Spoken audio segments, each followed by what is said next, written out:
অযোধ্যার বাবরি মসজিদ উচ্ছেদ করে যেভাবে তৈরি হয়েছিল রাম মন্দির, এবার সেই একই পথ ধরে রাজস্থানের পবিত্র আজমির শরীফ ভাঙার ষড়যন্ত্র করছে কট্টর হিন্দুত্ববাদীরা। ক্ষমতায় থাকা কট্টরপন্থী মোদী সরকারের আমলে এই অসহিষ্ণুতা যেন মাত্রা ছাড়িয়ে গেছে। গেল সপ্তাহেই দেশটির উত্তরপ্রদেশের সাম্ভালে কয়েকশো বছরের পুরনো একটি মসজিদের নিচে মন্দির রয়েছে বলে দাবি করা হয়। এই নিয়ে সংঘাত উত্তেজনার মধ্যেই এবার মুসলিমদের আরেক পবিত্র স্থান আজমির শরীফও মন্দিরের উপর নির্মাণ করা হয়েছে বলে দাবি উঠেছে। মুসলিমদের একের পর এক মসজিদ স্থাপনাকে বিতর্কিত করা যেন নিয়মে পরিণত করেছে ভারত। গেল বুধবার রাজস্থানের আজমিরের স্থানীয় আদালতে হিন্দু সেনা সংঘ নামের একটি সংগঠন এই নিয়ে পিটিশন দায়ের করে, যেখানে দাবি করা হয় আজমির শরীফ দরগার নিচে শিব মন্দির রয়েছে।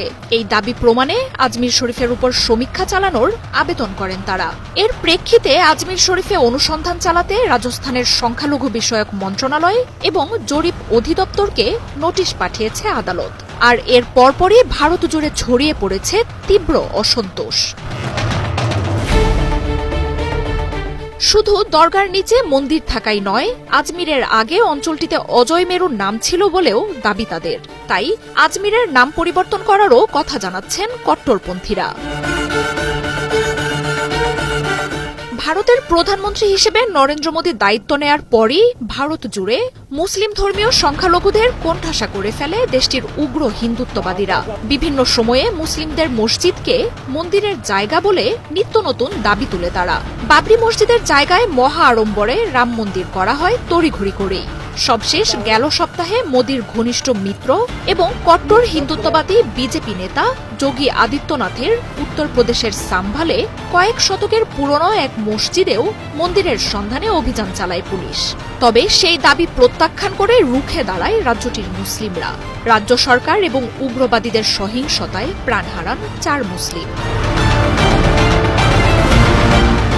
শুধু মসজিদই নয়, মোদী ক্ষমতায় আসার পর ভারত জুড়ে যেসব অঞ্চলের নামে মুসলিম ছাপ আছে সেসবও বদলে দিচ্ছে বিজেপির প্রশাসন।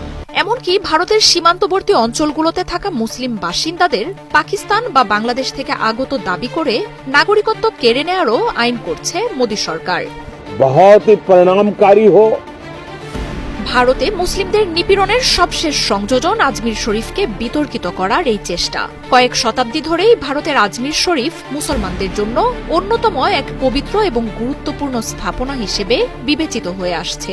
পারস্যের বিখ্যাত সুফি সাধক খাজা মঈনুদ্দিন চিশতির সমাধিস্থল আজমির শরীফ উপমহাদেশের ইতিহাস, সংস্কৃতি এবং আধ্যাত্মিকতার জন্যও অনন্য। মঈনুদ্দিন চিশতির সহনশীলতার কারণে এই সমাধি সব ধর্মের মানুষের জন্যই উন্মুক্ত। কয়েক দশক ধরে ভারতের কূটনীতি এবং রাজনীতিতেও মাহাত্ম্যপূর্ণ হয়ে উঠেছে আজমির শরীফ। বিভিন্ন সময়ে পারভেজ মোশাররফ, বেনজির ভুট্টো সহ দেশ বিদেশের বড় বড় রাজনীতিক, রাষ্ট্রপ্রধানও আজমির শরীফ পরিদর্শন করেছেন। শ্রদ্ধা জানিয়েছেন সাবেক মার্কিন প্রেসিডেন্ট বারাক ওবামাও। সুফি সাধক খাজা মঈনুদ্দিন চিশতির মৃত্যুবার্ষিকীকে ঘিরে প্রতি বছর বিশ্বের বিভিন্ন প্রান্ত থেকে ছুটে আসেন লাখো মানুষ। আজমির শরীফকে নিয়ে বিশ্বের বিভিন্ন সম্মেলনে শান্তি ও সুফিবাদ নিয়ে বড় বড় বক্তব্য দিয়েছেন নরেন্দ্র মোদীও। তবে তার সরকারের সময়েই আজমির শরীফকে ঘিরে এমন বিস্ফোরক দাবিতে ক্ষোভ জানাচ্ছেন ভারতের বিরোধী দলগুলো। মার্জিয়া উপমা, ৭১।